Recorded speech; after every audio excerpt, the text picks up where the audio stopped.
they being shielded from the more vital parts of the body, or the more vital parts of the body being shielded by their breastplates and their arm shields and their headplates. And thus the Nephites did carry on the work of death among the Lamanites. And it came to pass that the Lamanites became frightened because of the great destruction among them, even until they began to flee towards the river Sidon. And they were pursued by Lehi and his men, and they were driven by Lehi into the waters of Sidon, and they crossed the waters of Sidon. And Lehi retained his armies upon the bank of the river Sidon, that they should not cross. And it came to pass that Moroni and his army met the Lamanites in the valley on the other side of the river Sidon, and began to fall upon them and to slay them. And the Lamanites did flee again before them towards the land of Manti. And they were met again by the armies of Moroni. Now in this case the Lamanites did fight exceedingly. Yea, never had the Lamanites been known to fight with such exceedingly great strength and courage, no, nor Hemnah, who was their chief captain, or their chief leader and commander. Yea, they did fight like dragons, and many of the Nephites were slain by their hands. Yea, for they did smite in two many of their headplates, and they did pierce many of their breastplates, and they did smite off many of their arms, and thus fight in their fierce anger. Nevertheless, the Nephites were inspired by a better cause, for they were not fighting for monarchy nor power, but they were fighting for their homes and their liberties, their wives and their children, and their all, yea, for their rights of worship and their church.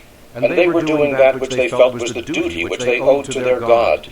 For the Lord had said unto them, and also unto their fathers, that, Inasmuch as ye are not guilty of the first offense, neither the second, ye shall not suffer yourselves to be slain by the hands of your enemies. And again the Lord has said that, Ye shall defend your families even unto bloodshed.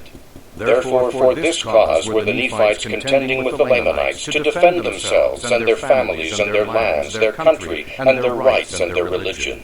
And it came to pass that when the men of Moroni saw the fierceness and the anger of the Lamanites, they were about to shrink and flee from them. And Moroni, perceiving their intent, sent forth and inspired their hearts with these thoughts, yea, the thoughts of their lands, their liberty, yea, their freedom from bondage. And it came to pass that they turned upon the Lamanites, and they cried with one voice unto the Lord their God for their liberty and their freedom from bondage. And they began to stand against the Lamanites with power. And in that selfsame hour that they cried unto the Lord for their freedom, the Lamanites began to flee before them, and they fled even to the waters of Sidon. Now the Lamanites were more numerous, yea, by more than double the number of the Nephites. Nevertheless, they were driven in so much that they were gathered together in one body in the valley upon the bank by the river Sidon.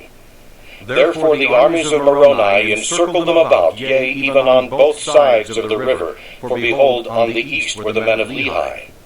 Therefore, when Zarahemnah saw the men of Lehi on the east of the river Sidon, and the armies of Moroni on the west of the river Sidon, that they were encircled about by the Nephites, they were struck with terror. Now Moroni, when he saw their terror, commanded his men that they should stop shedding their blood.